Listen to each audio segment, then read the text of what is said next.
United States, Donald J. Trump.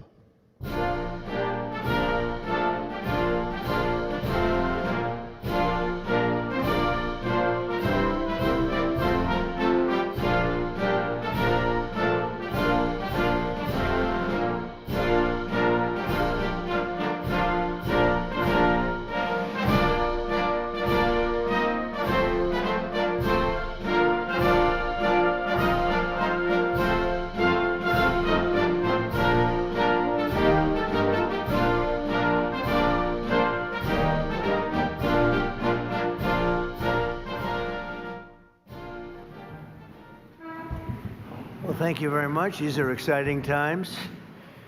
I think you probably want to speak about war rather than this, but this is very important.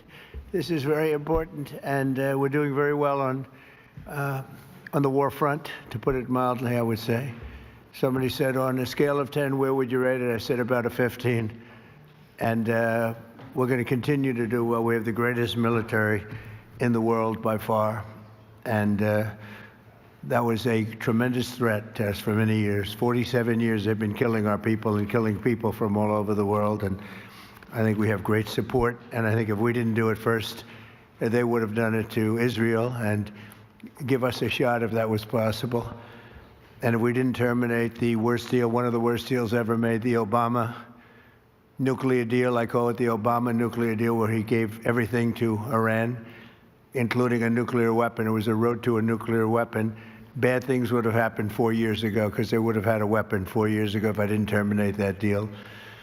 So we're in a very strong position now, and their leadership is just rapidly going. Everybody that seems to want to be a leader, they end up dead. And it's an amazing thing that's taking place before your eyes, because for 47 years we were pushed around, and we shouldn't have been. And I think I can say, and you see it as well as I do, you see the tremendous progress that's being made. Their missiles are being wiped out rapidly. Their launchers are being wiped out. They're attacking their neighbors. They're attacking their, in some cases, allies, or not so long ago allies. And, you know, it's really a nation that was out of control, and they would have used it on us if we let them, if we waited any longer. A big factor was Soleimani, the killing of Soleimani in my first term. And maybe the biggest factor was the rebuilding of the military in my first term. And then the B-2s hit the, and I use the word obliterate because it really was, it was a complete obliteration of their nuclear potential. And that set them back very, very seriously. If we didn't hit within 2 weeks, they would have had a nuclear weapon. If we didn't do the B-2 attack a number of months ago, they would have a nuclear weapon. And when crazy people have nuclear weapons, bad things happen. So we're in very good shape now. I want to let you know that, and we will continue forward. But it's a great display of military strength, and I'm very proud to have, with some of the people in the room, both senators and congressmen, we rebuilt, and women, we rebuilt our military during the first term, and we're using it a little bit more than I thought we would have to. Venezuela worked out really great. We have a wonderful relationship with the president and the various representatives, and we're taking out hundreds of millions of barrels of oil, and that goes to our benefit and to Venezuela's benefit. They'll be doing better than they've ever done before, and we will get a big piece of that, and we'll also make life wonderful for the people of Venezuela who have been very, very badly hit. So that's a lot said in a short period of time, but you can witness it for yourself. And now we'll get on to something that I'm very proud of, because it was sort of my idea, like Very much so. Build your own power plant. And everybody thought I was kidding. They said, really, you can do that? How would you do that? I said, we'll get you fast permits, and you'll build your own plants, but we're going to discuss it in great detail with the biggest people in the industry and some of our great leaders and senators. And congratulations on the Medal of Honor for your 100-year soldier. You know, 100 years old, 101 to be exact. And Daryl's been fighting that he get the Congressional Medal of Honor for many years, Daryl, right? Mr. President, I give you all the credit for overcoming the lawyers in the Department of the Navy in a way that I thought was amazing. Yeah. And Well, nobody could have done it but you. Maybe it'll be a long. We had to get it to him a little bit quickly, but he looks like he's in good shape. He's got some years left, right? He's planning to come back here for your next Medal of Honor ceremony, and he's also going to be the star at Tailhook this summer if you want to come to Reno. Well, I congratulate you for that success. That was amazing. He didn't stop. I've known him a long time. He never stops. So congratulations. It's very nice. We're here this afternoon for a historic signing that will help keep down utility bills very, very substantially, and electricity prices for millions of Americans, and in many cases for a lot of people that don't really understand why they're going up, but they're not going to be going up. They're going to be actually going down. Today we follow through on an announcement I made in my State of the Union address last week as America's largest tech companies officially signed the Ratepayer Protection Pledge. It's a big deal. It's going to have a tremendous impact on electricity costs. We're bringing down all of the costs. We have this little interlude to do what we have to do because we had it going, but these interludes are very important, especially this one. But the economy has never been like this. We broke 50,000 on the Dow. People thought we wouldn't do that within the first 4 years. We did it in the first year. And we brought 7 on the S&P, 7,000 on the S&P. They said that's even less likely to happen. And we did that too, all within the first year. Under this new agreement, big tech companies are committing to fully cover the cost of increased electricity production required for AI data centers. And that would be prices for American communities will not go up, but in many cases will actually come down and very substantially. Because, you know, the data centers, and you people are so big, you're the biggest in the world, but they've developed a little bit of a bad public, they need some PR help, because people think that if a data center goes in, their electricity prices are going to go up, and that's not happening. It's not going to happen. And for the areas where it did happen, it won't happen anymore because they never had this alternative. It's actually going to mean the prices come down. You're going to see how badly they want.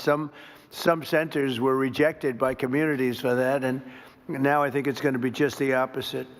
This means that the tech companies and the data centers will be able to get the electricity they need, all without driving up electricity costs for consumers. This is a historic win for countless American families, and will also make our electricity grid stronger and more resilient than ever before. So that's part of it. It's going to be strengthened up. And they're going to be getting a lot of excess electricity from the data centers where they build their own plants. They're going to be creating their own electricity. We're pleased to be joined today by Speaker Mike Johnson, who's got a difficult job, but he does it as easy as anybody I've ever seen do that job. It's never easy when you have a majority of 2, or sometimes less. I was going to say, sometimes less. But he's amazing. And Energy Secretary Chris Wright, who's worked so hard, and Senators Katie Britt, Bernie Moreno, John Husted. Thank you, everybody. Really great. Thanks, Katie. Representative Darrell Issa and Derek Van Orden. Thank you both. And Derek, thank you. Nice to see you. OSTP Director Michael Kratsios, AI and crypto czar David Sachs, as well as the commissioners of the Federal Energy Regulation and Regulatory Commission, and an audience. In the audience, you have Laura Sweat, David Rosner, Lindsay C., and Judy Chang, all very well-known people, especially in this group of geniuses. We have a lot of geniuses here, and a lot of geniuses that are also very strong people representing labor. We love labor. We love these guys. I also want to recognize the industry leaders here to sign the pledge, and this is a pledge that's going to be a very important pledge to the country and to their companies also. They benefit also very substantially, including President of Google, Ruth Porat. That's a good company. That's big stuff. Google, that's, it used to be U.S. Steel and things like that. Now it's Google. other places. President of Meta, Dina Powell, who was with me. Dina Powell was with me for a long time, and I called up Mark and I said, congratulations, that was a good hire, right? That was a good hire. She's fantastic, and her husband is fantastic. He's a great senator, and he ran in a place called Pennsylvania, and he ran against somebody that was very tough to win. It was very, very tough to win, and he won pretty easily, actually. People were shocked. I wasn't, you and I weren't surprised, were we? But he's a spectacular man. President of Microsoft, Brad Smith. Thank you, Brad. It's good to see you. Microsoft is unbelievable. COO of OpenAI, Brad Lightcap. Brad, where are you, Brad? Brad, you're so young. Look at how young. I think you have to be young in that world, perhaps. Thank you, Brad. CEO of Amazon Web Services, Matt Garman. Matt, thank you, Matt. Very well. Say hello to my friend, right? Doing a good job. CEO of Oracle, Clay Moosquark. Moosquark. Is that fairly good? I don't know. I'm not sure. I usually don't, I just go right over it and I say, Moosquark. But how are you? Thank you very much. Appreciate it. I give you a hard job. It's a hard name. You did good. You did well for the difficulty of that name. That's right. I think so. Thank you very much. And Gwen Shortwell of XAI, another real leader. Thank you very much. Thank you. Thank you very much. Appreciate it. And say hello, right, to a special person. The last administration, their allies in Congress gave us the worst inflation in, I say, the history of our country, but they say 48 years. So I'll take either one. It doesn't matter. The press gets very upset when I say in the history of our country. They get very angry about it, actually. They say it was only 48 years. I say, you know, in some ways 48 years sounds worse because it's very specific. But it sounds a little worse. But either way, take either one. And the ruinous energy policies were a big reason why many working families' utility bills increased more than 30% during the Biden administration, the worst administration in the history of our country. That's why on day one I declared a national energy emergency. We had no choice but to do that, and signed an executive order to dramatically accelerate construction of new energy infrastructure, which we are doing at record numbers. And we're rapidly bringing down those costs, very rapidly. We inherited a mess. I say it all the time. We inherited a total mess. And in many cases, we've fixed it, but we're fixing it. And we'll always be fixing it. We're going to make it better and better and better. Many Americans are still concerned that the massive energy demand from AI data centers could drive up their electricity bills in the future, and we understand that. By 2035, energy demand is expected to more than triple. Can you believe it? A lot of it is AI, and it's also all these big plants that are being built all over the country. They're coming in from Canada and Mexico, from Germany, from Japan, from South Korea. They're all coming here to build cars again. You know, we lost 54% of our car industry because we had presidents that, honestly, on trade and business, they didn't know what the hell they were doing. I could say the same thing for the chip industry. We lost the chip industry, but it's all coming back. You could have stopped it so easy. All you would have had to do is put a charge or a tariff on. If you wanted to leave the United States, that's fine. You can go to Taiwan or anywhere you want. But if you're going to make your product and sell it back in here, you're going to pay 100% or 200 or 300% tariff. And nobody would have ever left. But they missed that opportunity. But it's not going to matter now because it's all coming. They're all coming back.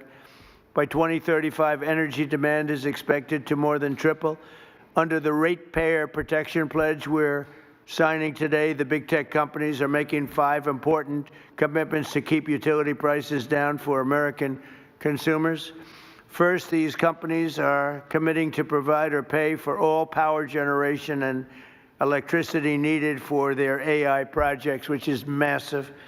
And where possible, they'll add capacity to the grid by building new power stations. So they're going to be making their own electricity. They're not going to be taking from the grid, and they will actually probably, based on what I'm seeing, they're building overcapacity, and they'll be able to sell that overcapacity at very low prices into the grid.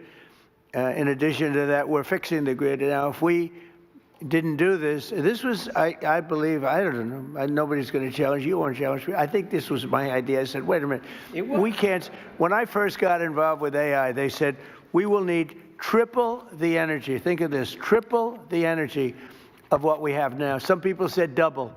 I said, whether it's double or triple, that's crazy. And that was just for AI. It is incredible. And when you see the buildings we're talking about, you start to understand it. But unless you saw it, buildings that go for miles, buildings that are so big, buildings that cost $60 billion. I said, you mean $60 million? When I first got involved, they said, we're building a $60 billion building. I said, you mean 60 million? 60 million is a big building. It's not that big, but it's pretty big nowadays. They said, no, no, sir, we're going to spend 60 billion, but now it's like 100 billion and 150 billion.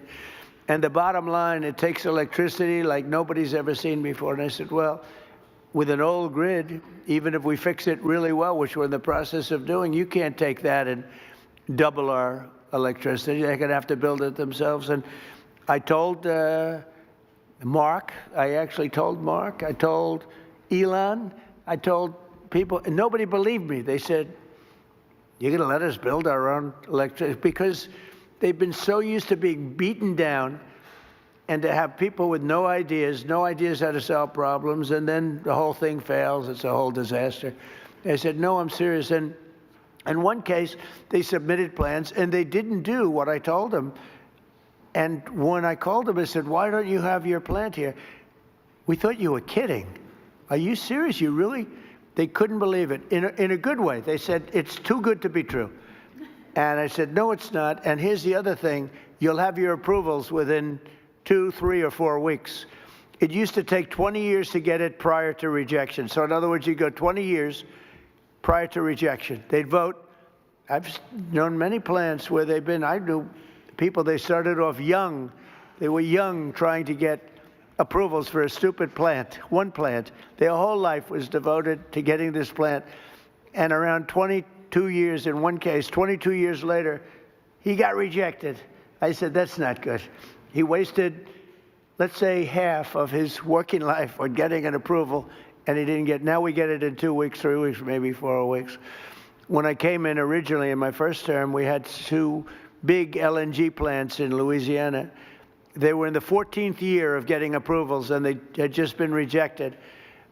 And I got involved. They were tremendous plants. They're up now. They're working beautifully. They built the 3rd one. They're magnificent. I mean, if you like pipes, this is a plant. The whole thing is, you look inside, all it is pipes. I've never seen anything quite like it. It's like lying 2 or 3 Empire State Buildings on their side and doing nothing but putting pipes into it. So I didn't know exactly what it represented. All I knew is this is what they needed. So I got involved. The first one I got done in 1 day. The second one, I was a little bit slower that week, and it took me 1 week. So I got the first one done in 1 day, got fully approved. And when they called up the head, and I didn't want anything. I don't want anything for myself. I want it for the country. When they called up the head of a company like a Microsoft or like any one of the people in this room, but they called up the heads, they said, no, we got rejected. No, you just got approved. It was 1 day and 1 week, and they were built, and they're in your state, by the way, right? Yes. And they are big. Yes, they are. And they're doing great. Lots of pipes. And there are lots of pipes, right?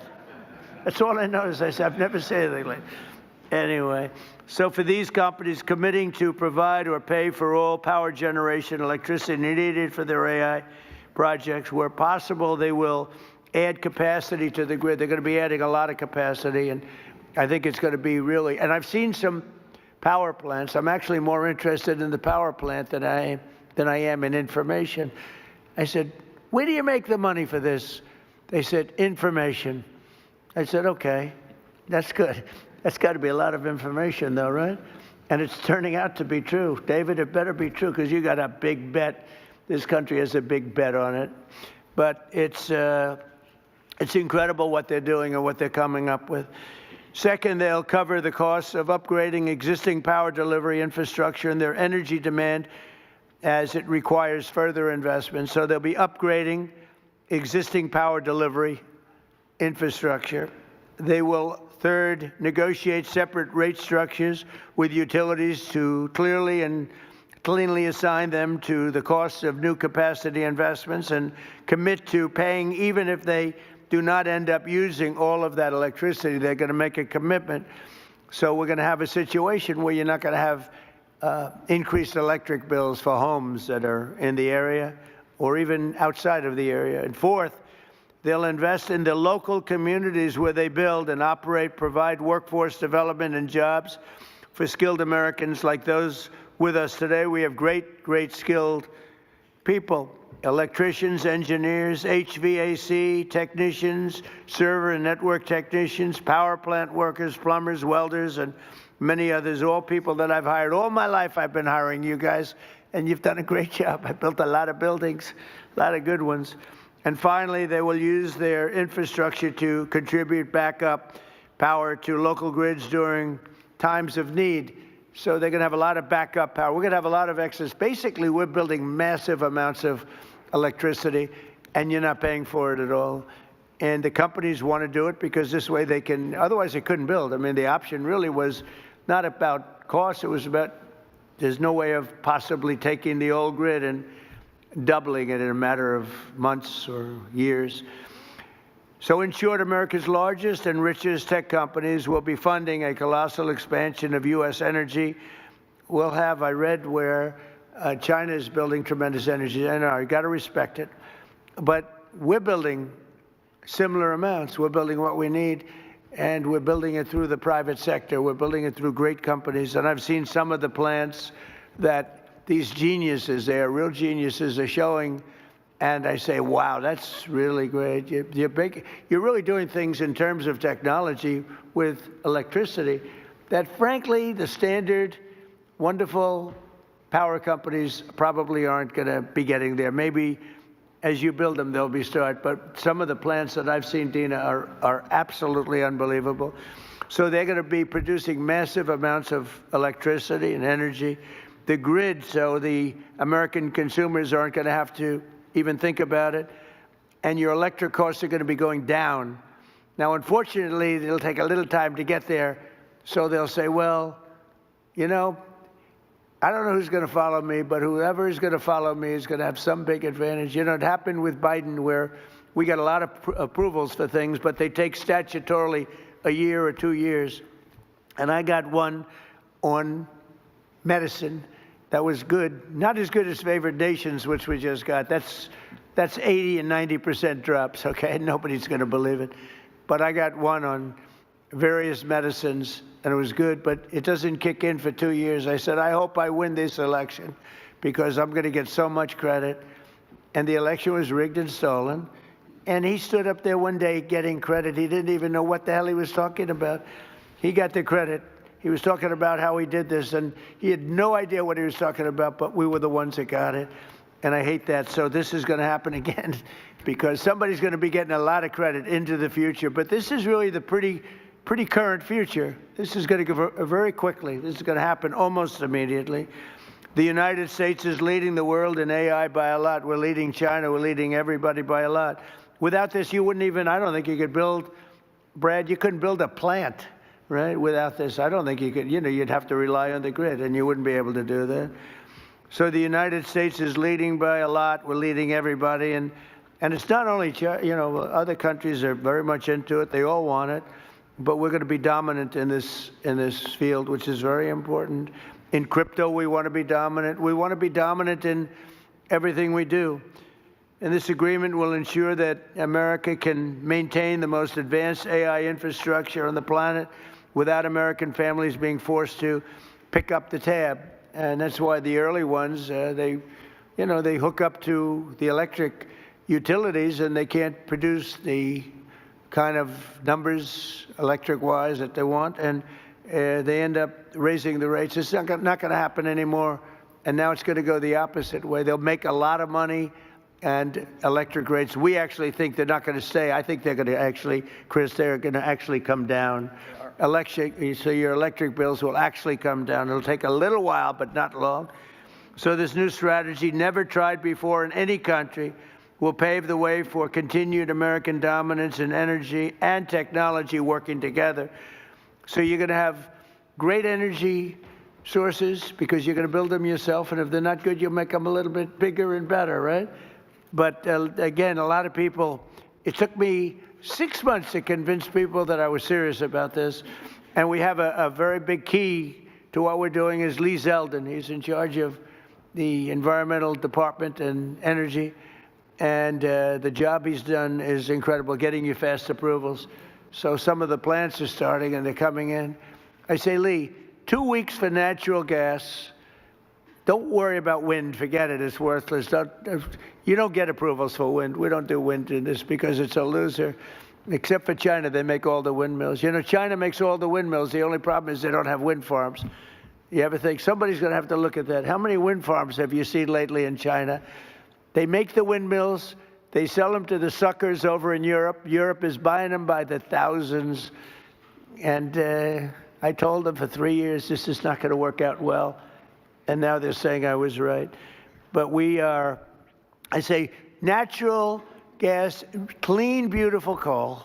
You know, we don't ever say in the Trump administration you're not allowed to use the word coal unless you precede it by saying clean, beautiful.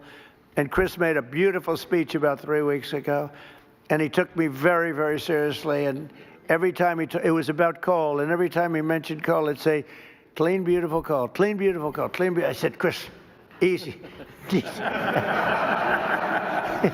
It sort of stepped in the speech a little bit. It was a little much, but we got the point across. That coal is clean and beautiful. Well, look, it's so many of the nations that are working are using coal, and you can do things with coal today that are incredible in terms of the environment and in terms of cleanliness.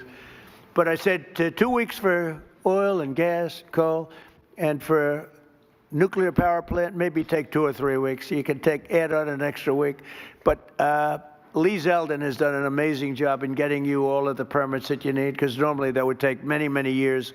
And they're already building the plants. They're being built all over the country, and they are incredible. So with that, I'll introduce Chris Wright, who's, we were lucky to get him. Doug Burgum convinced me he was the best guy. I wanted Doug Burgum for his position, and because I'm very impressed with Doug. He's doing a fantastic job. He said, there's somebody that's better than me on energy. I said, who? A guy named Chris Wright. He's the biggest in the industry. He's the smartest. He's the best. I say, really? He's better than you? And Doug has a very big ego, so for him to say that was not easy. But I met Chris, and it was sort of love at first sight. He has done some job, and so has Doug. We gave him interior where they have all the oil, and we gave him energy where they take it, right? So we sort of did a friendly merger without going through Congress, because if we went through Congress, it would never get done unless the Speaker wanted to get it done, in which case it would be all right. So, Chris, you could say a few words first. You bet. First of all, thank you all for being here today. The reason we're here and the things that are going to happen are because of the people in this room. I want to thank you, Mr. President, for your leadership. Very early on, I mean, first week, I'm in my new job. I haven't had a boss in 40 years, and I'm in the Oval Office adjusting to this. And the president says to me 2 things very clearly. He says, number one, we have to lead in AI. We have to lead. This is a transformative technology. America must lead in AI. And the old energy policies that were going on would not lead in AI. We need to lead in AI. Number 2, the government's a bureaucracy. It's always in the way of things. It's been in the way of AI. We've got to run the government like a business. The businesses who want to invest are our partners, and get them here right away, and we've got to work with those partners. And boy, we have 7 incredible leaders in the room today. We're going to win in AI, and we're going to stop the rise in electricity prices because of the 7 leaders that are sitting around this table. The president said you're going to work with them like business leaders. Ultimately, this is not a negotiation where one side wins and one side loses. We have the same interests. The interest of the businesses is to be embraced by the communities so they can build and develop data centers in their communities. Those data centers that are developed there are going to bring jobs and opportunities for people. They're going to have us lead in artificial intelligence, critical for our economy, critical for our national defense, and critical for our security. The nation that leads in AI will be the military superpower. That has been and must remain the United States of America. But this is a pivot and this is a transformation. And it's the bold leadership of the president and the bold long-term vision of the business leaders that I am very proud to call partners and friends around this table that have invested that money, that have developed those technologies, that are willing to invest those dollars, and are also willing to fix the biggest problem.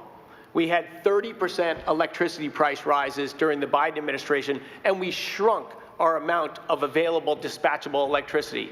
That is a train wreck waiting to happen, and the president recognized from the start, we have to lead in AI and we have to stop electricity price rise, and those are not in contradiction. These companies are smart, they're powerful, they're strong, they can build power, partner with them. And that's exactly, all of them embraced it, all of them have spent money to these noble causes, and as we heard, a number of states that have partnered with the people on this table have announced multi-year rate freezes. Indiana's the leader now and the first one filing for a rate reduction. But it is the partnership of these companies and a business focused on government, focused on the American people, that is the transformation. But I could not be more proud to be here. I've got to thank also our FERC commissioners that are here. FERC is a noble regulatory agency that just got bureaucratic and lived in a different time and a different age. We need to make things happen fast. Could they stand up? Yes, can all the FERC commissioners stand up? Because, you know, they're the most powerful people in the country. And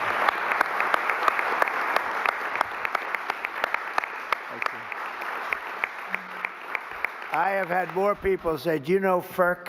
I said, do I know FERC? What about FERC? And I learned so much about you, and you are the most powerful people in the country. So we want to be very nice to you. Please get us approvals. Please get us those approvals, okay? Thank you all very much. Thank you.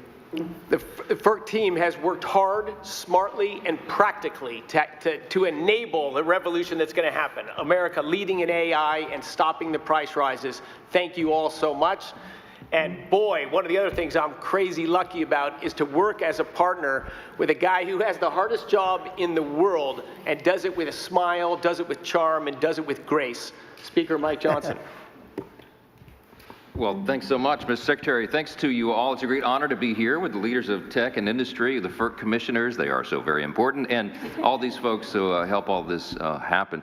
Look, only President Trump has the gravitas to be able to assemble the leaders of all these great companies in one room, and also to conceive of an idea like the Ratepayer Protection Pledge. This is an idea whose time has come. I think it's going to be so well received around the country because, let's be honest about it, there are concerns that people have had. There's a lot of misinformation out there, Mr. Secretary, about the rise in energy demand and what that's going to mean for our communities. So it is so meaningful to have leaders, the titans, to come in and say, everybody be calm. This is going to be great. It's actually going to be better going forward. Not only is America going to stay on top and lead and be the strong superpower that we are, we're going to continue to lead on AI. We're going to continue to make the communities better. I'm in the state of Louisiana. A lot of this is happening in Louisiana, Mr. President. It's not just a bunch of beautiful pipes.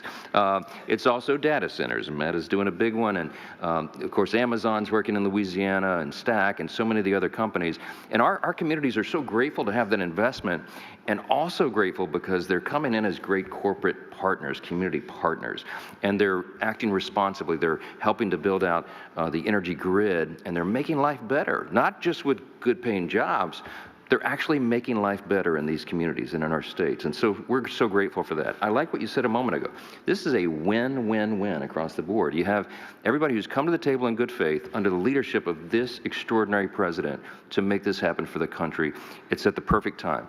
Trust is not given by communities and local stakeholders. It's built over time. And I think this pledge is a huge part of building that important foundation for the future. America's back, Mr. President. I'm so excited about that, excited to be a part of this. Thanks so much for letting us be it. Yeah. I think we'll go with John. Is that all right? John Houston? Thank you, Mr. President. In places like Ohio, this is a very, very big deal. I know that you know well that if we want to have economic dominance and national security dominance, we need to have technological dominance. And AI and data centers are a big piece of that. And I know that the American people want to win. They want to win this just like you do. We want to be superior to our challengers like China.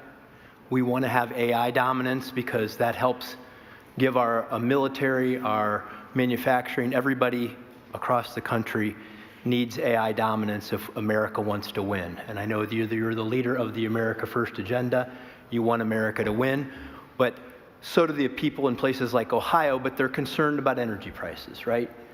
They know that they like those folks out there, the construction trades that build these, the plumbers, pipe fitters, HVAC, electricians, the people that build the power plants, the laborers, the Boilermakers. Like, these are working people in places like Ohio that do amazing work to build the data centers, to build the power plants, but people just are worried about their energy prices. And what you're offering today with this roundtable with the Ratepayer Protection Pledge, Mr. President, is great leadership because this solves the problem that people were worried about.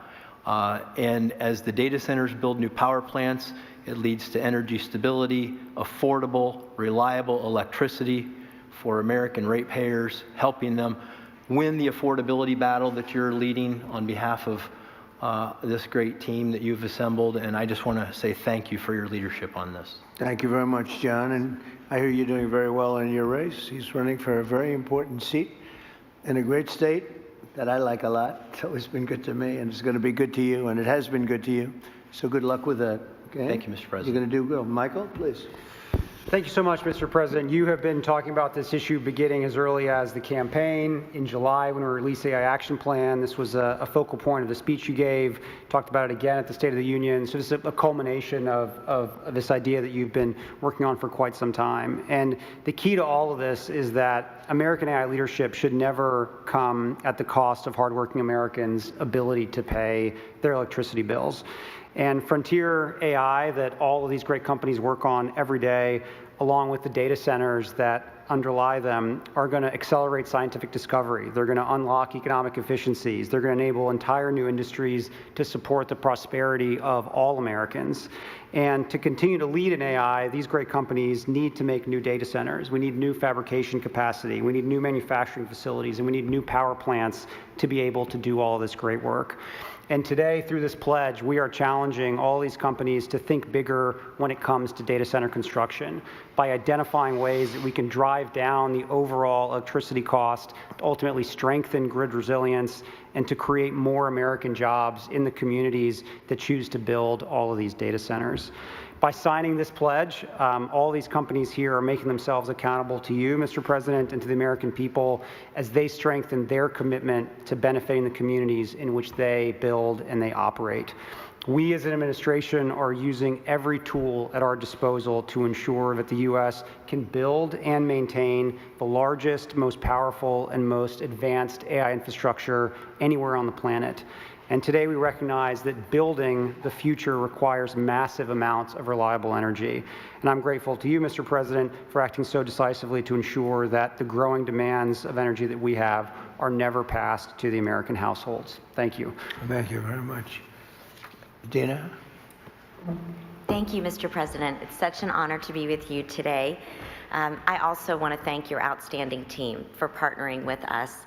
You know, it's been remarkable to watch this transformational moment and you positioning America to lead. Our country has had very big transformational movements before, whether it was coming together, World War II, or the Industrial Revolution. But this is different. The next 3 years, in many ways, sir, are the whole game. And those 3 years, while you are president, you have positioned us to win. You have not only made sure that energy dominance is a key to how we will succeed in the compute needs we need, but you've also done something very important. You've made us all know that it's not about the products, it's about the people. And at Meta, we are so proud of the jobs that we are creating, whether it is in Louisiana or in Ohio. So proud that it's not just extraordinary engineers, it is pipe fitters, it is welders, it is electricians. And I'm particularly proud today to announce that partnering with Senator Moreno and Senator Husted, we have launched a pilot in Ohio to train fiber technicians, some who are in this audience actually today, a very important skill set needed to build data centers.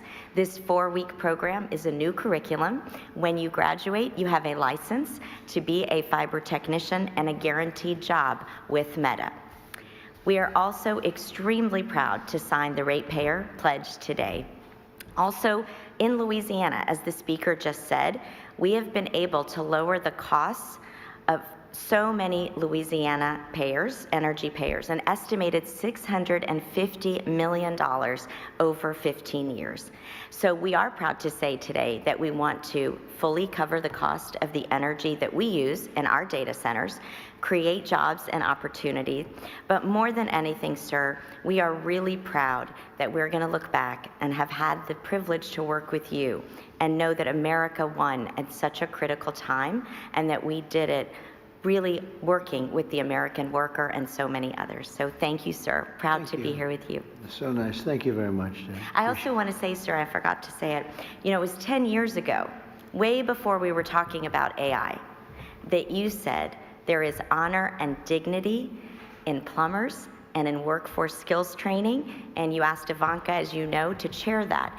10 years later, we could not have imagined how much we needed all of those jobs and those programs, and you marshaled the entire government to do it. That is having an impact in cities across the country. So thank you very much. Thank you very much. Thank you, sir. Jen. Ruth, please. Thank you, Mr. President. Google is grateful for all that you and your administration are doing to secure America's continued leadership in AI. And to your point, it must be powered by abundant and affordable energy if it is to benefit all Americans. I'm pleased to be here to underscore Google's support for the Ratepayer Protection Pledge. We're committed to assist in all of your work to support American households, American businesses in this exceptional era of innovation. So 4 brief points how we will deliver on this for Americans. First, adding to energy capacity. Consistent with your call to build, bring, or buy energy, we will meaningfully invest across America to bring new energy online, as you have stressed so frequently, to deliver the self-sufficiency that is core to this pledge. In Texas alone, we have contracted to add more than 7,800 megawatts of net new energy generation and capacity to the grid as we grow our data center footprint. And very much to your point, we're committed to continuing to invest to add capacity where we build. And to that end, we will very shortly close on an acquisition of Intersect Power, which is going to enable us to build data centers right next to those new additional power generation capabilities where possible. Second, to protect American ratepayers, we're committed not only to pay for 100% of the energy we use, but very importantly, the infrastructure to support that growth, whether or not we end up using that energy. And I think one example that brings that to life, I recently had the privilege of being in Arkansas with Governor Sanders, and our energy partner there, Entergy, announced that Google's investment covers the full energy costs associated with powering our data center, which contributes more than $1 billion back to Arkansas customers to reduce their electricity costs. I think this is precisely what you were saying we need to do more of, and we're committed to doing that. Third, I get very excited about the topic of workforce development, very much to your point, and the important topic of job creation. Every one job that we create in a Google data center gives rise to an additional 9 jobs in the communities in which we are building that data center.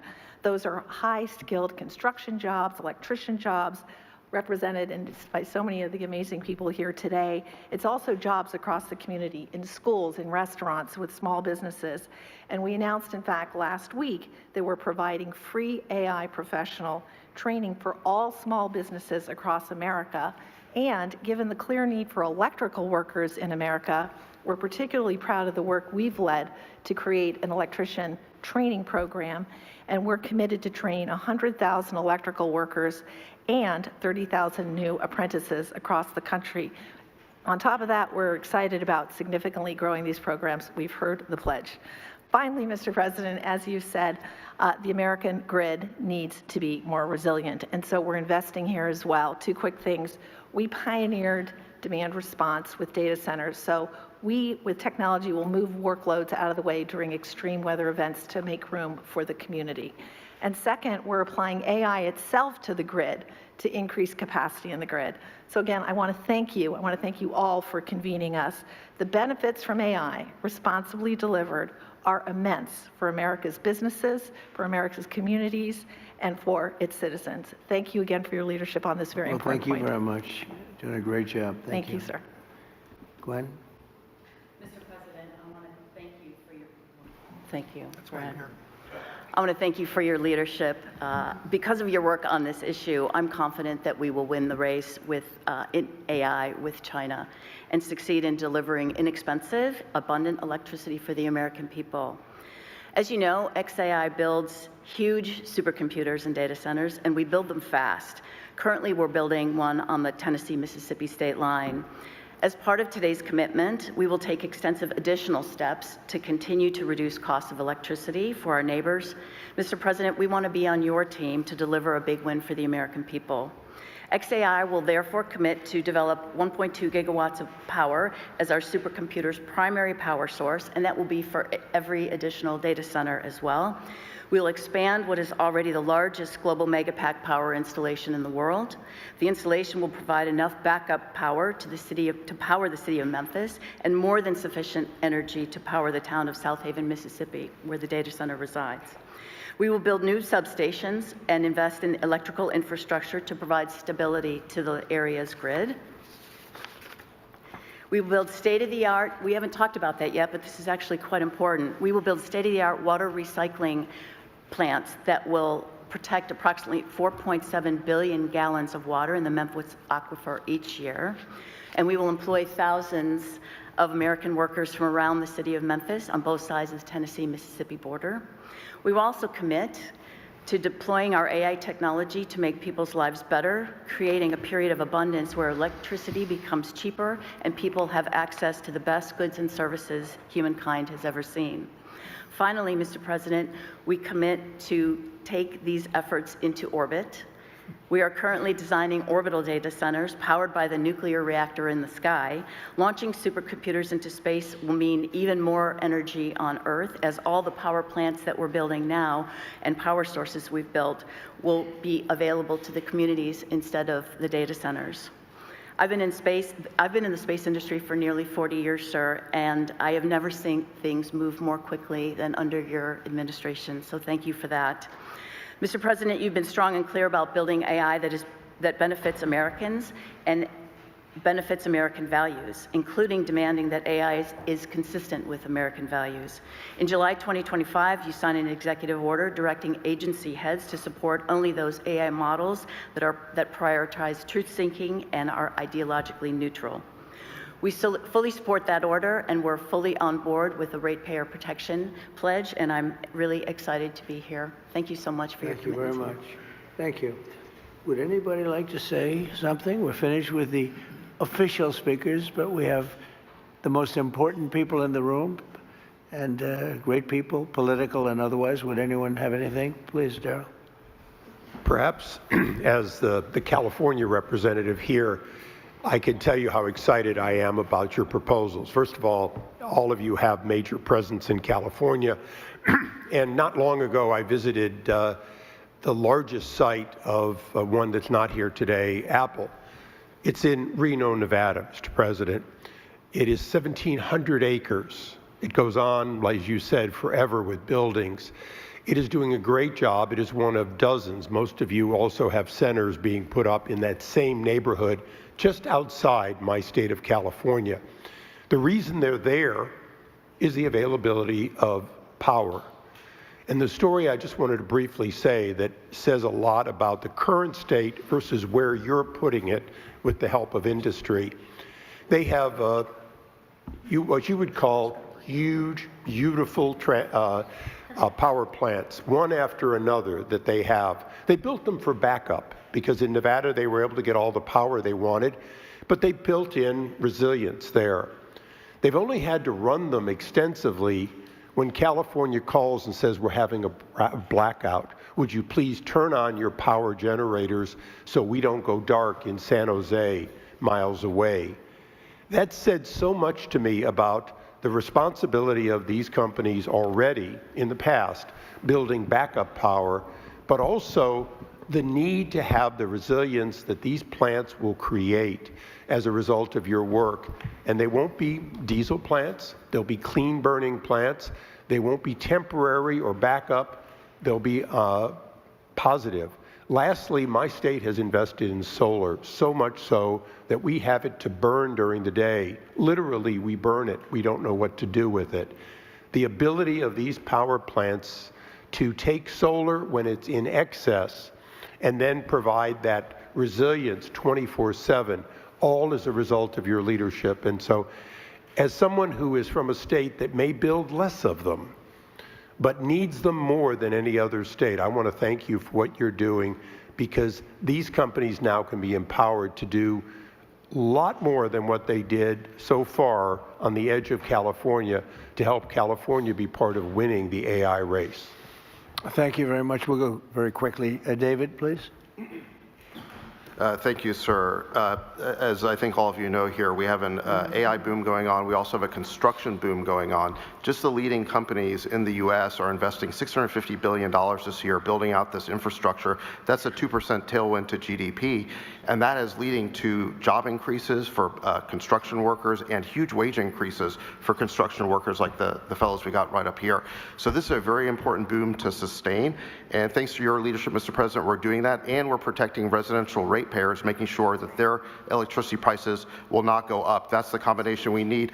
And I just want to contrast it, if I may, with the approach of Democrats like Bernie Sanders. Their approach is just to ban. They just want to ban the data centers. So they want to stop the economic growth. They want to stop the wage increases for blue collars. They want to stop the construction. They want to just stop progress. That's not the answer. There's a much better answer. You have found it, sir. And I just want to vouch for the fact that in one of our very first meetings, you did say that you wanted to make our AI companies into energy companies. So that was true. And I remember thinking, that's a really good idea. The president knows more about AI than I do. So this is thanks to your leadership, we're here today. And I know this is something that you've been championing for a very long time. Thank you. Thank you very much. And Katie, thank you. Yes, Mr. President, so this is something that we've not only just talked about, obviously, on the national stage, but we've been talking about and wrestling with in Alabama as well. Look, we understand the need to win the AI race, and you have made sure that America is put first in every category. And that means that we dominate there, and we do it in a way, though, that helps everyday Americans. So when we're looking at their safety and security and what that will ultimately prevail there, we don't want to do it at the expense of ratepayers. And you, once again, have taken an incredibly complex problem that everybody wants to talk about, and you actually found a solution. You found a win-win.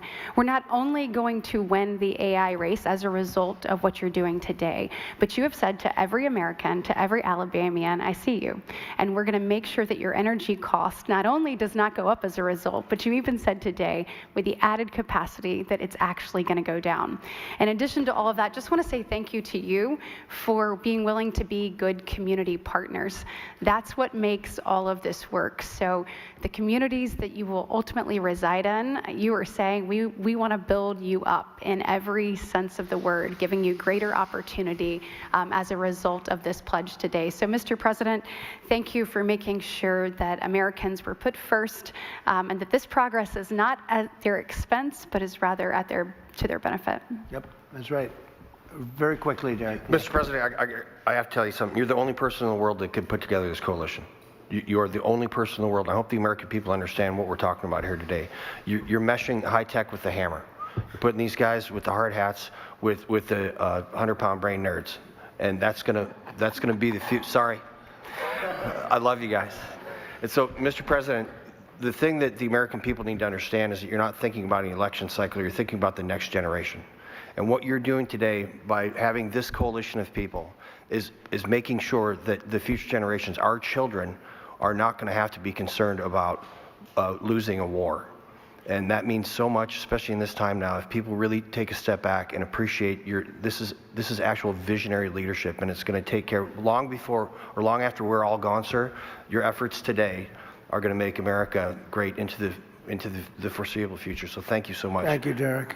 You're doing a great job. Bernie, I think you're okay. You want to say something really fast, Bernie? Thank you. He gets my vote. He gets my vote. I have to go back and look at the war. You know, we have a lot of things happening. Thank you, Bernie. You're doing a great job. Please. This is Will Sheriff. Go ahead, Will. You have anything to say? I think it's been pretty comprehensively covered by all the speakers you've had today, sir, but you're going to be signing a proclamation announcing the Ratepayer Protection Pledge. This is going to ensure American AI dominance in the years ahead, while also ensuring that American ratepayers, ordinary Americans paying their electric bills, aren't paying anything more. And along with the proclamation that you're signing, each of the CEOs and industry representatives that we have present here will be signing an actual copy of the Ratepayer Protection Pledge, committing them to your vision for this industry going forward. Pretty good, right? And let me say to the press, thank you so much for being here. It was fantastic. After the pledges are signed, if we can have you move out of the room as quickly as you can so we can do a little bit of business. But thank you for being here at this thing. And as you heard, the summary of the Trump agenda is lower prices, higher wages. Okay, you got it done.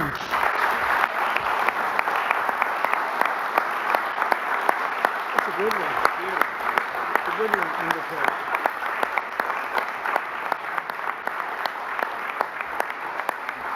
Thank you very much. Thank you. Thank you, press.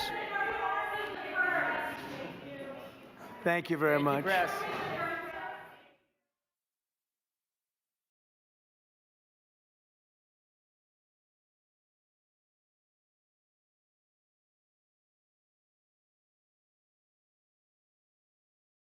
Thank you very much. We have some executive orders that we're going to be signing right now that are very important. They're really redos from some horrible mistakes made by Biden and his group, and we're changing them back so that we can lead a normal life, a good life, and they're actually very important. And from the standpoint of lifestyle, they're very important. So I'd ask Will to maybe explain them, and we'll ask some of our congressmen and senators to say a few words, please. Yes, Mr. President. As you said, we have 4 bills for your attention today. These are bills that have been passed by Congress. In the closing days of the Biden administration, they pushed through a large number of rules and regulations that really hurt ordinary Americans, including in their own homes. So the first of these is HJR 20. This is a bill that repeals Biden-era regulations relating to consumer water heaters, consumer gas-fired water heaters. Who was in charge of this one? This is Gary and myself, sir. Gary Palmer sponsored it, but this bill specifically saves a factory in my district. 300 Georgians will continue to have their jobs as soon as you sign that. Mr. President, this rule was issued on Christmas Eve, thinking that we wouldn't be keeping up with what the Biden administration was doing, but we moved quickly to get And this this was bill on introduced. gas heaters. Banning natural gas. Isn't that tankless water ridiculous? heaters. And how were you supposed to get your heat then? Through electric? That's through electric. Yeah. Was that basically it? Electric heat, which isn't as good. Crazy.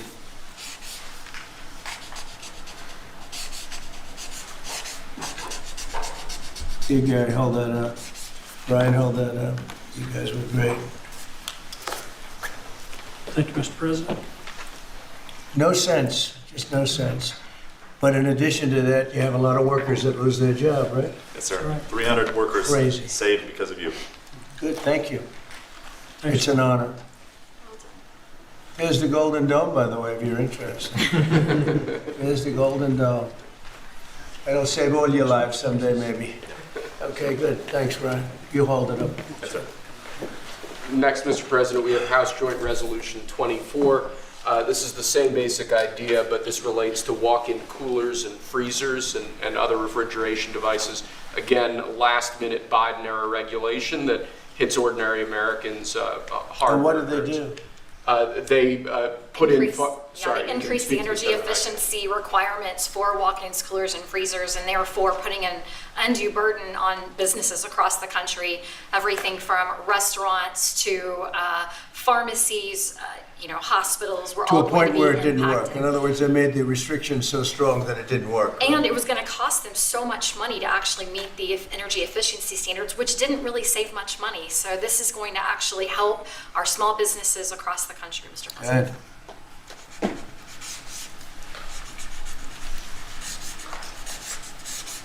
Many manufacturers would have had to stop lines, or shut down entire lines of businesses. And I just want to say, rescinding these, this was done days before you took office. They pushed through these regulations. They didn't think about the cost to businesses. They didn't put American interests first. They didn't put American businesses first. I am so grateful we finally have a president who's not only walking back these insane, burdensome regulations that are ultimately going to cost us Americans and American businesses, but that you are thinking about the next generation. And as we're leading into Mother's Day, some of us are trying to parent and serve this country at the same time. Thank you for welcoming my son, who is 15, with his mother serving, watching what we're doing for him and generations to come. You are making this country stronger for them. Thank you. Thank you very much. Good luck, right? Take care of your mom. Okay, how's that? You want to hold that up there? So you Thank can... you. That's a big one, isn't it, huh? Common sense. It's all about common sense, right? Okay, Will, go ahead. Next, sir, this is House Joint Resolution 42. Again, this is a rescission of a Biden-era regulation, in this case relating to energy conservation standards for household appliances and certain consumer products. Yeah.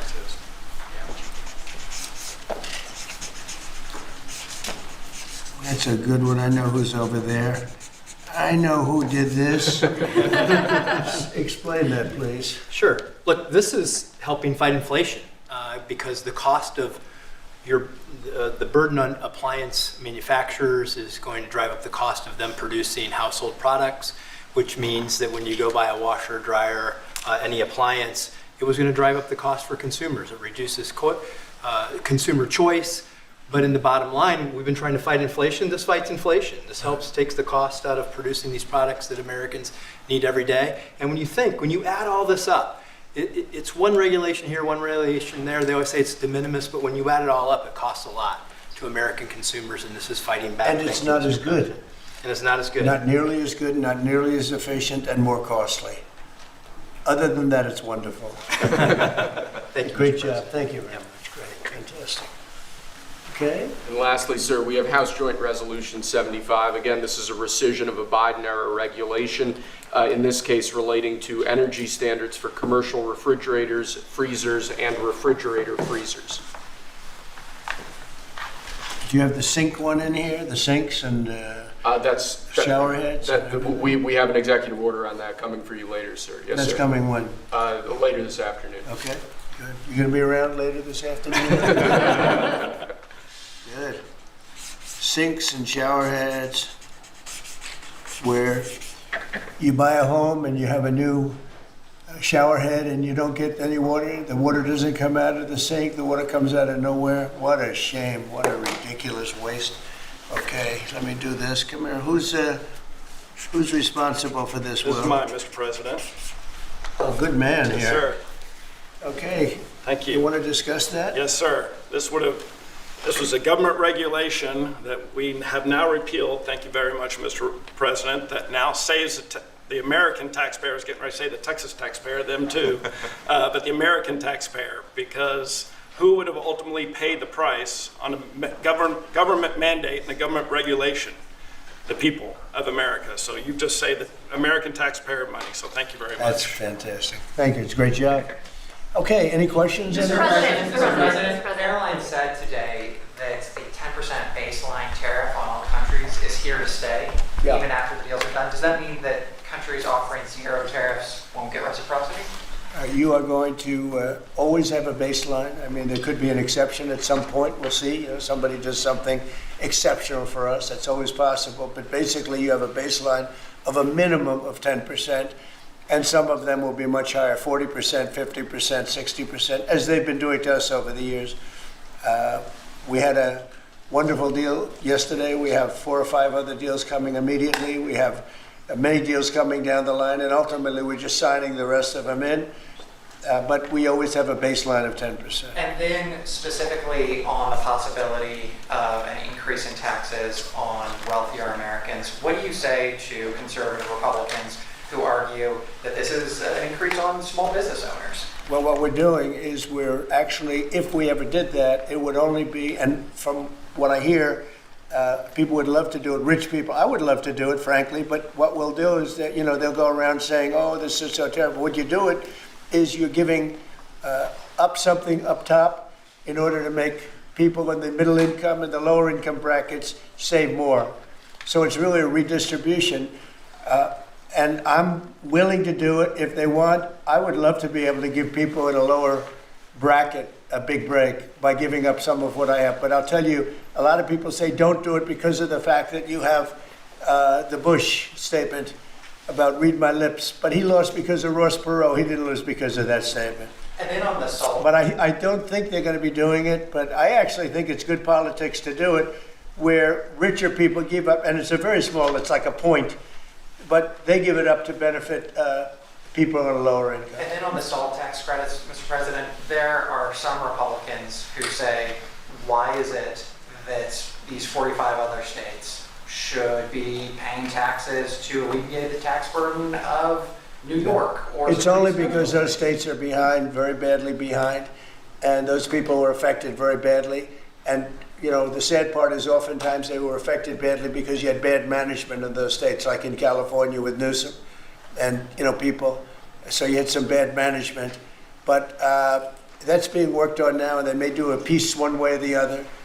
It's a very complex issue, but I think it's being worked out. I think it's going to be worked. It has not been settled yet, but they'll settle it up pretty quickly. Mr. President, can we ask a question? What parameters have you given Scott Bessent on negotiating with China this weekend?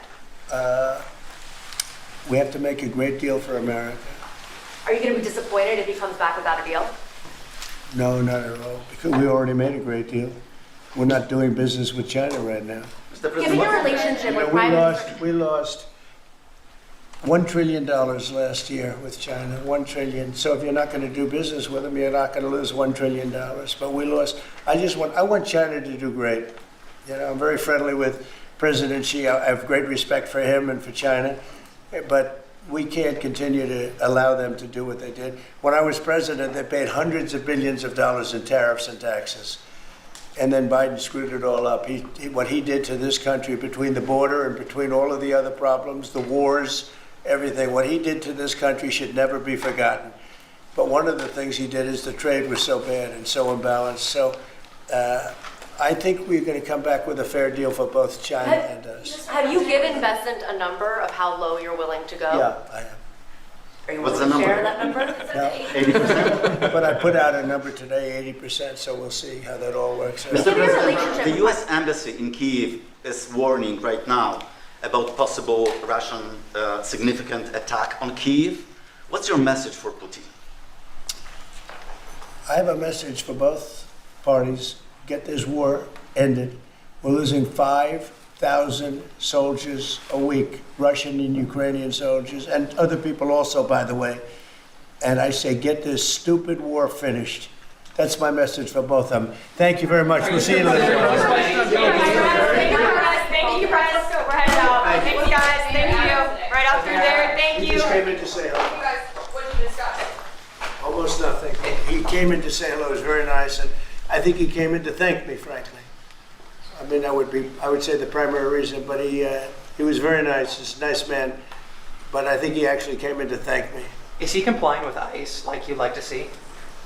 You'd have to ask Tom Homan. Mr. President, do you have a reaction to Bill Gates' comments yesterday that the cuts of USAID will lead to millions of deaths of children around the world? I don't know anything about his comments. Mr. President, thank you. Thank you very much.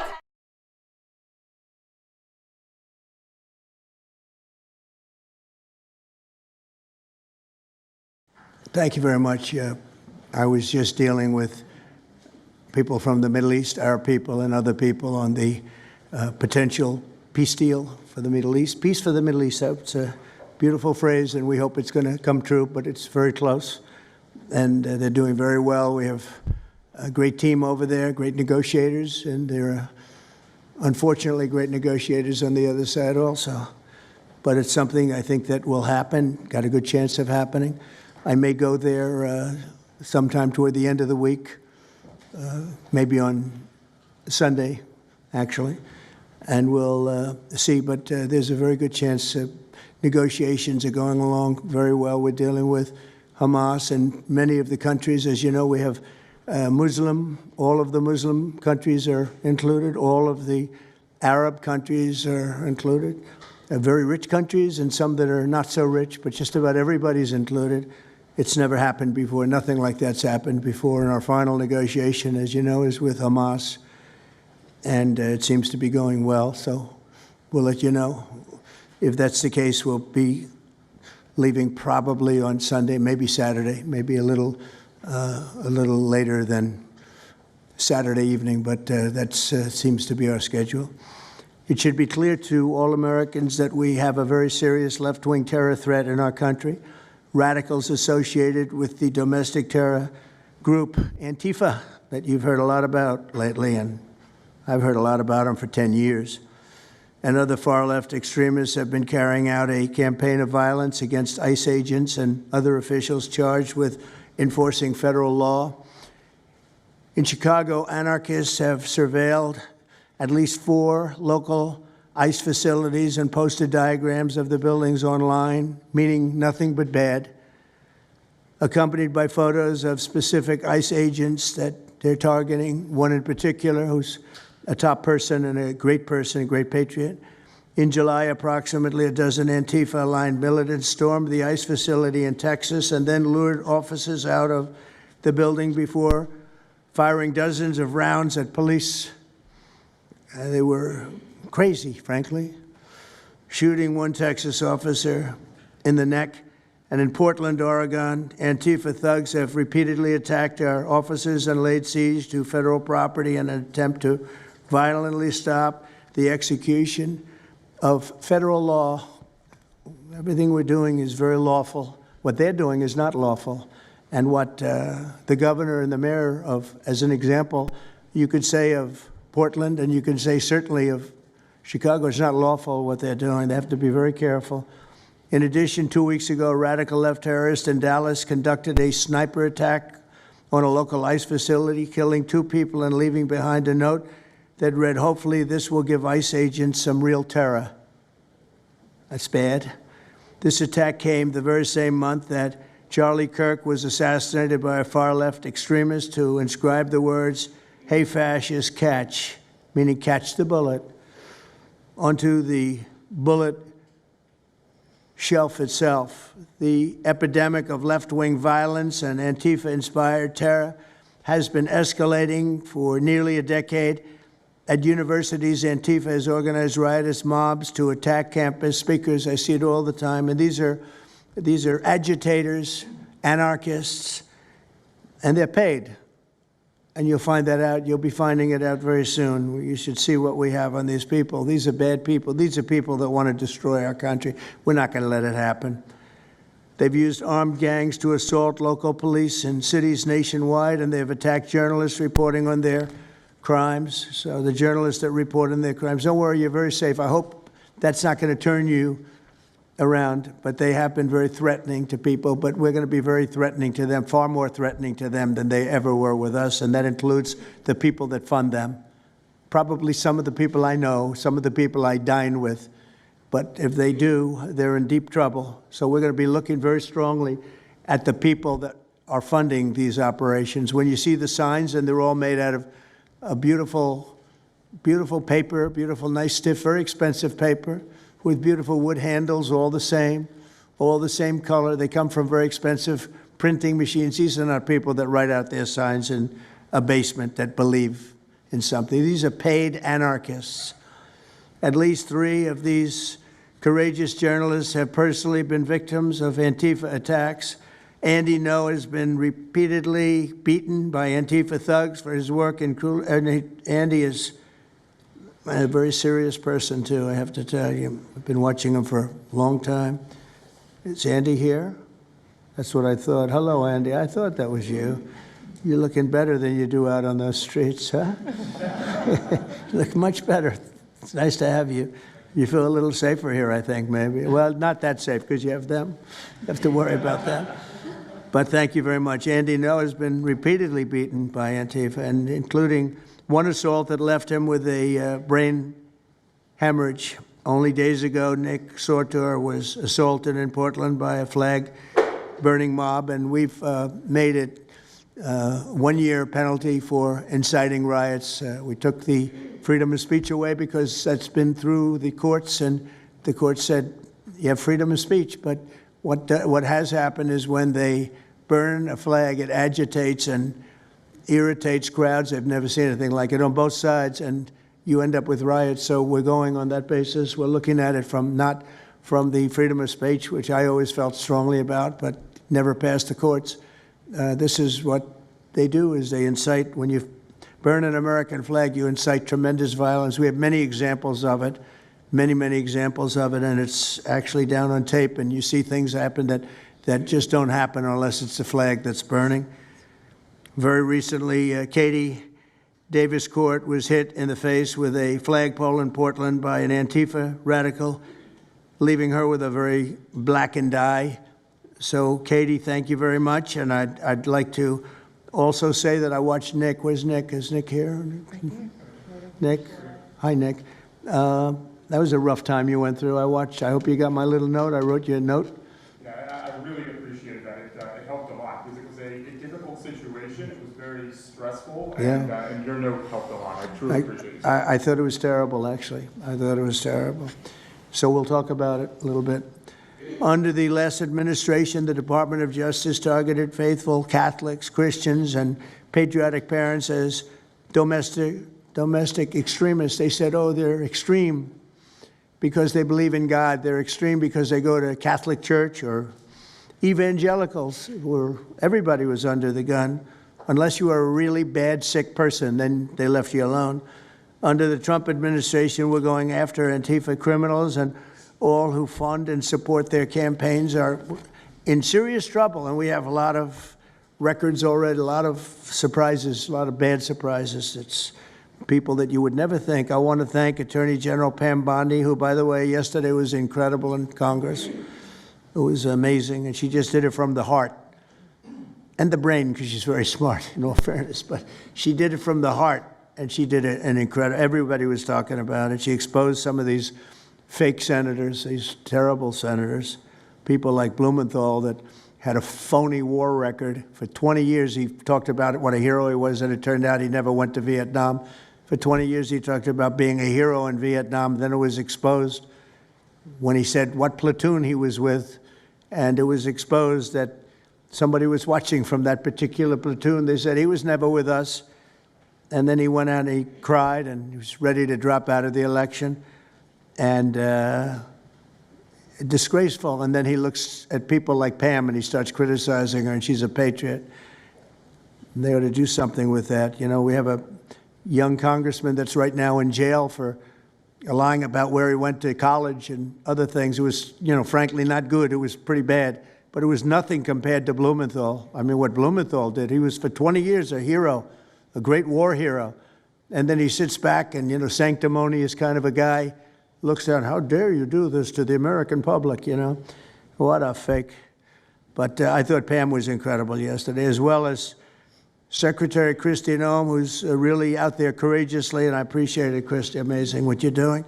FBI Director Kash Patel, who's really coming up with some great information, Kash. It's great. Keep it coming, because there's plenty of it. Deputy Attorney General, one of the best lawyers you'll ever find, Todd Blanche, who I know personally is a good lawyer because I'm here. Thank you very much, Todd. Good job, Todd.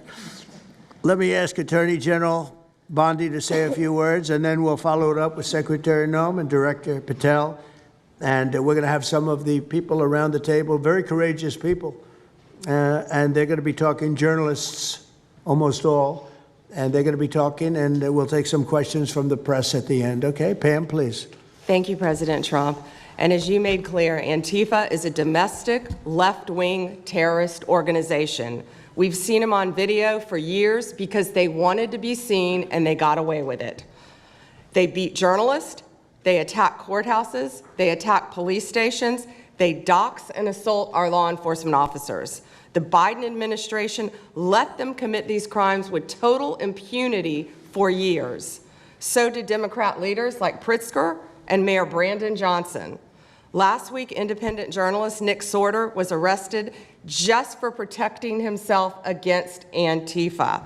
I saw it online and I called Nick. I couldn't believe what happened. He did all this just trying to save our American flag from being burned. He was pushed down and assaulted, yet the local police arrested Nick, not the Antifa thugs who did this to him. Antifa feels empowered to operate in the open because weak Democrats have turned a blind eye to their actions. Their hatred for President Trump and for law and order agendas fuels their violence. We've seen more than 1,000% increase in attacks against our ICE agents since January 20th. Secretary Noem is out there fighting for you firsthand to keep our federal officers safe, to keep our federal buildings safe, and we're not going to have it anymore, these thugs.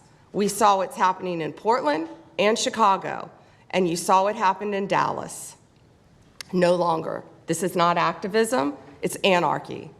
We can't and we will not let masked terrorists burn our buildings, attack our law enforcement, and intimidate our communities. Under your leadership, President Trump, we're deploying the full might of the federal law enforcement to crack down on Antifa and other domestic terrorist organizations led by Stephen Miller. And Stephen, thank you for everything you're doing. Last week, I issued a memo ordering our federal law enforcement agents, DEA, FBI, U.S. Marshals, and ATF to protect ICE officers from Antifa and other radical left-wing violence. Director Patel has been going nonstop. He and Deputy Attorney General Blanche were in Chicago yesterday. While Secretary Noem was in Portland, we are around this country fighting against this domestic terrorism. We had Apple and Google take down the ICE block apps. Hope they continue to comply with that. It's threatening the safety of our federal law enforcement officers. We're not going to stop at just arresting the violent criminals we can see in the streets. Fighting crime is more than just getting the bad guy off the streets. It's breaking down the organization brick by brick. Just like we did with cartels, we're going to take the same approach, President Trump, with Antifa. Destroy the entire organization from top to bottom. We're going to take them apart. Thanks to your bold leadership and the designation of Antifa as a terrorist organization, which is exactly what they are, Americans will no longer tolerate their unhinged violence. Thank you. Thank you very much, Pam. Christine. Well, thank you, Mr. President, and thank you for hosting today and focusing on Antifa and the terrorists that they are. Let's not make any mistake. These individuals do not just want to threaten our law enforcement officers, threaten our journalists, and the citizens of this country. They want to kill them. Their agenda is to destroy the American people and our way of life, and this president is standing in their way. He is stopping them from bringing their death and their destruction to the individual citizens in this country that just want to raise their kids and their grandkids in peace and in safety. I want to also thank everyone around this table for being so bold and so brave, for standing up and recognizing the threat that Antifa is to our way of life. By recognizing how advanced they are, how sophisticated their networks are, how they've infiltrated our entire country, and we're seeing them play out with their tactics from city to city, and how they have built out their funding mechanisms. And sir, I also want to thank our Treasury Secretary for his work in getting to the bottom of these funding mechanisms and individuals who are perpetuating this violence on our American cities.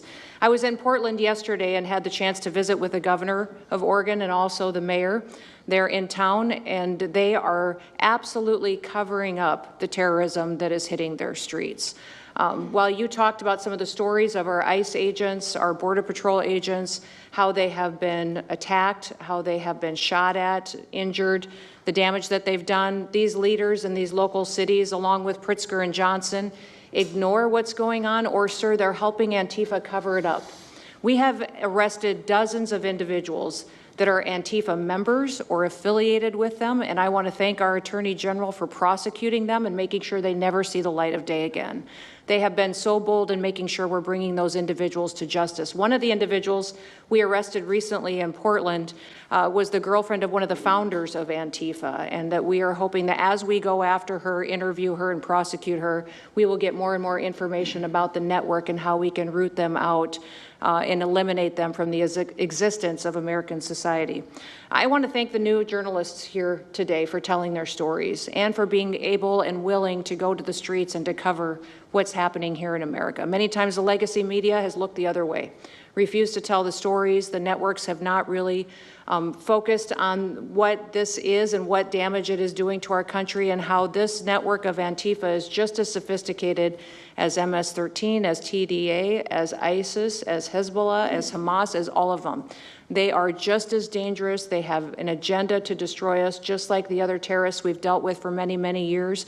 And today is the day that we have a president that won't tolerate it and will stand up and fight for the American people. So thank you for being here, for being so bold, and for standing in the gap at such a time as this. It will matter, it will make a difference, and your life will be one of significance because of what you've done today. So with that, God bless you, and thank you, Mr. President. Thank you very much. Thank you. Cash, please. Thank you, Mr. President. Mr. President, the American people gave you a sweeping mandate in your victory in this election cycle, and they demanded safety and security for our citizens. And your administration, with your leadership, has provided us with the resources that we need, which is a whole-of-government approach to go after criminals absolutely everywhere, not just outside of this country, but within this country. And that takes a whole-of-government approach. The interagency seated up here with the Department of Homeland Security, our Attorney General, our Deputy Attorney General, and your White House staffers, including Stephen Miller's leadership, has allowed us to go out there and map out these networks. What we are doing at the FBI is simple. It does not require rocket science. We are following the money.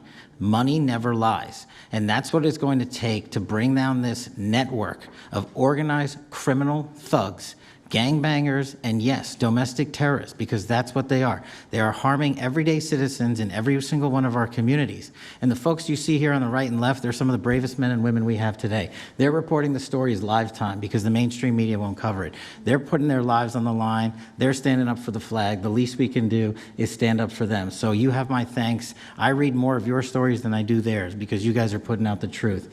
And we deserve a country where you are protected as equally as they are.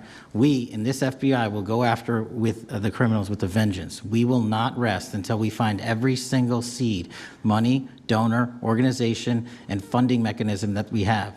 And I want to echo the Secretary's comments on Scott Bessent, who's allowing us to map out these networks through their financial criminal activities, which has been going on for decades. And I would like to remind the American public, they built this disease temple of corruption over decades. And in 8 short months, Mr. President, you have crippled their foundation because of your leadership here, because of the interagency, because of people like Deputy Attorney General Blanche, and because of Attorney General Pam Bondi's fearless leadership to go after criminals wherever they are. They will not be able to hide. They were able to hide and conspire with prior administrations, and we are exposing their corruption from within. And we will go to every single city in this country under Operation Summer Heat and the other operations we are doing at the FBI to bring these criminals to justice. We will arrest every single one of them from whatever perch you sit in, private or public, no matter how your goal or your ambition is. It will be crushed by the Constitution because the American people deserve law and order, and that's what we're going to give you. Thank you very much, Cash. Great job. Maybe we'll start over here. Would any of you like to say something? Feel free. You can say it in front of a fine group of people, also journalists and reporters. You want to start? Sure. Go ahead. Absolutely. President Trump, members of the cabinet, really appreciate you guys bringing this together. And the fact that we are here today on such short notice shows how serious you guys are taking this issue of trans terrorists and the frankly, the cities and police departments that are cooperating with Antifa, such as Portland. I mean, the Portland politicians are literally willing to sacrifice their own citizens just to appease these Antifa terrorists. It's sickening. I've seen it firsthand, obviously. When I went to jail that night, never expected it to happen. I thought that they were maybe removing me for my own safety. It never crossed my mind that I was the one that was being arrested for a crime after I was just thrown into a hole.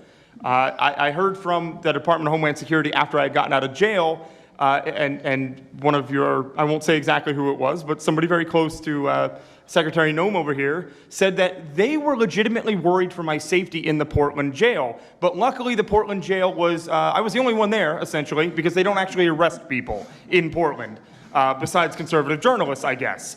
So look, I'm glad that it was not a good night for me. Let's just say that. It was not fun sitting in that jail, but I'm glad to see what has come of it.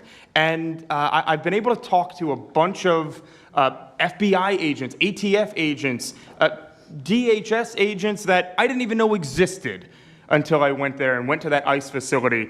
And the morale is at an all-time high. It is so exciting to see these guys know now that they have the backing of the Secretary, the DOJ, as well as the President of the United States, and they are there to do their job. They are going to fulfill this mission and deport these violent criminals. I believe one of the ones that I did a ride-along with Secretary Noem yesterday, President Trump, and there was a pedophile that had come into the country 5 times over the past 7 years. 7 years, and apparently under the Biden regime that was just allowed to happen. That was fine, no problem. It's concerning to me that you're seeing the Portland Police Department, as well as the governor of Oregon, and the mayor, of course, coming out and running defense for pedophiles that have entered the country illegally 5 times. It's crazy. I'm glad it's taking a front row seat in the media. And, they're being forced to talk about it in reality because, we're the ones that were on the ground. We're the ones that are actually reporting what's going on. Much of the legacy media has been either ignoring it or covering for Antifa for years now. So thank you guys so much for taking this seriously. And President Trump, you mentioned that flag. So remember, you put out a truth right after That's right. I saw that. Took this flag from that man that was burning it in the street. I saw it. Do you know who he is? Oh, yeah, I know exactly who it is. So why don't you give it to Pam? Give it to the Attorney General, and let's start prosecutions. Yeah. I actually have a second flag that he tried to burn as well. So I have 2 of them from the same guy. Well, you also saw what happened when that flag started burning. Everyone went crazy. That's right. And that's when it started, when they started burning the flag. So thank you. If you could give the information, it would be great. Absolutely. And at least that horrible night made you famous. I got a text from the President of the United States, so I appreciate that. And President Trump, after that happened to Nick, I called Harmeet Dillon, and we opened a pattern and practice investigation into the Portland police, very publicly, as to how they let this happen. Thank you very much. Thank you, sir. Thank you. Mr. President, Brandy Cruz, you're going to hear us be very fired up today, and you can tell, and it's because some of us have been covering Antifa for 15 years and have never had anyone in a position of authority even acknowledge their existence. And I'll also tell you that I think that had you not done, the single most powerful thing you've done to deal with this scourge has been acknowledging that Antifa is a real thing. I genuinely believe there would be people at these tables who would be dead today and would have been killed in Portland had you not called them a terror organization and said, we're going to bring the full weight of the federal government to bear. I talked to Katie Daviscourt in Portland the other day. She'd been assaulted all summer. And she said the same thing, that it seems quick to violence as soon as you made that designation. So they're thinking in their heads, they're worried. There's been 24 or so arrested in Portland. They don't want to go to federal prison. There's this video of them, one of them who was in the face of an ICE agent, and then he's in custody shaking. Once you take the mask off, they're nothing. Right. And I was told by probably a dozen people not to tell you this. I'm going to tell it to you anyway, because it's relevant to what we're talking about.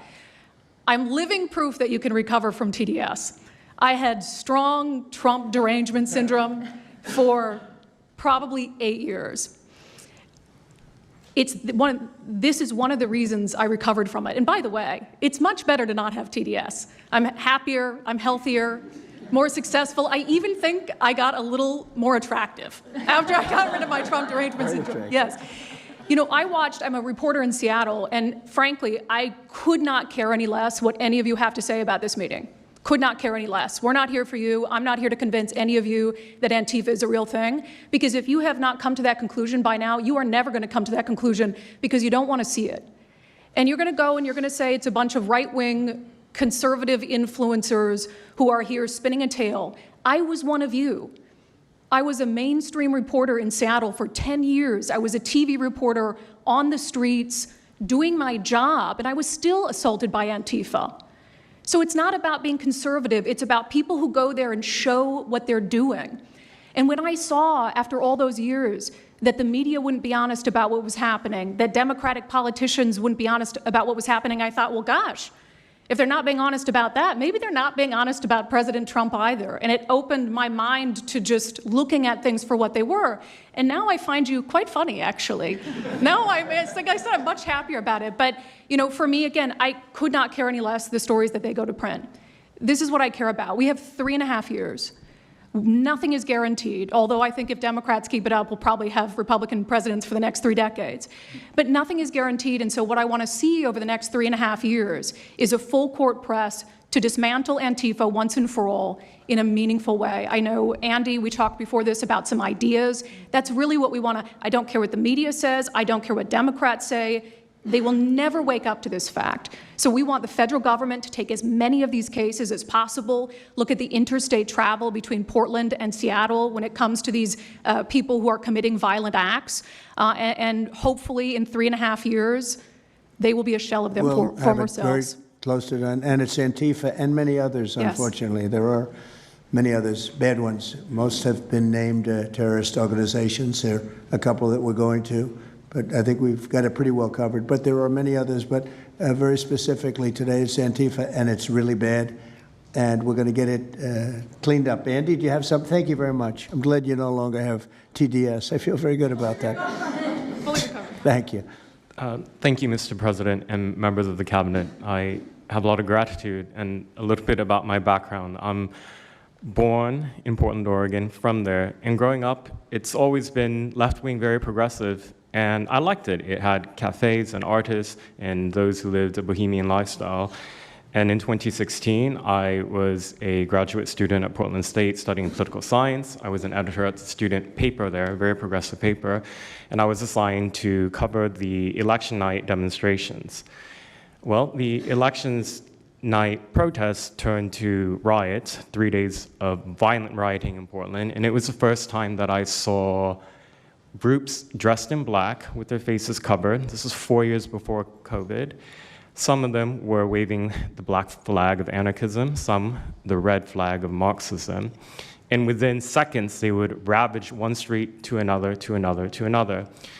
And the next day, I would read the legacy media, which I still read at that time and looked forward to, and I looked up to those journalists. And I was really shocked to see that the narrative was that these, in my view, anti-democratic political violence was legitimate acts of protest because people were concerned about racism or all these other lies. And so for the next 4 years, I just continued going out with my video camera. I thought, look, people can ignore what I write because of spin, but videos can quite speak for themselves. And in 2019, it led to me nearly losing my life. I was covering another Antifa protest turned riot. At that point, had been routine in Portland, and then I was ambushed in a mob beating. And I had never been in a fight. I didn't even realize that I was being assaulted until seconds in. And the punches came from everywhere on my head and my face, and I was bleeding out of my eyes and ears, and then they threw all the drinks in my eyes to humiliate me further and to laugh at me. And I was rushed to the hospital in an ambulance and CT scan, and I had subarachnoid hemorrhage, which is bleeding in the brain. I nearly died. And after surviving that, the reporting that I saw in liberal media it seemed to suggest that I had deserved it because they branded me far right, and some even went so far as to suggest that I maybe faked my injuries. A BuzzFeed reporter asked for my medical records, which I did provide, but this felt so, it's like because I didn't die in that attack, there was another round of people who wanted to finish me off. But I continued, and then 2020, Portland was really the epicenter of the longest political violence. Those months of riots, I was on the ground, undercover, and there was an assassination there. There was a supporter of Donald Trump named Aaron Danielson who was shot dead by a self-described Antifa member who then fled out of state and died in a shootout with U.S. Marshals. In 2021, I returned undercover, naively thinking that enough time had passed, and was chased through the streets of downtown and beaten, nearly choked out. The person who was trying to choke me out held me so tightly that I had the blood, the vessels in my eyes burst. So one of the symptoms were my eyes were completely red after that, and I was hospitalized. So thank you so much for acknowledging Antifa and for directing your administration to treat them as domestic terrorists. It's going to be really challenging because how they organize is that they are decentralized, autonomous, and they operate on deception. And we're still to this day told that they don't exist, that it's a figment of our imagination. I think the DOJ could look at federal conspiracy charges. The state of California and San Diego County last year broke up an Antifa cell in San Diego. And I think maybe perhaps the State Department should designate Antifa, its international arm, as a foreign terrorist organization, FTO. So thank you so much for this invitation, Mr. President. Thank you very much, Andy. Great. That's a rough time you had, huh? So the chokeout was almost the end, you felt? Yeah, that was my only near-death experience in my life, and I'm quite shaken when I think about it now. It really feels unbelievable to me that on the streets of America that this type of violence against citizens could become so routine and accepted and cheered on by people. Although, in the immediate aftermath of Mr. Kirk's assassination, we saw again that type of depravity play out on quite large swaths of the left. So there's a deep sickness that's in this country right now, and it pains me a lot to acknowledge it. Yeah, the amazing thing is you look at Portland, and you see fires all over the place. You see fights and, just violence. It's just so crazy. And then you talk to the governor, and she acts like everything is totally normal. There's nothing wrong. It's almost like, are you waking up from a dream or something?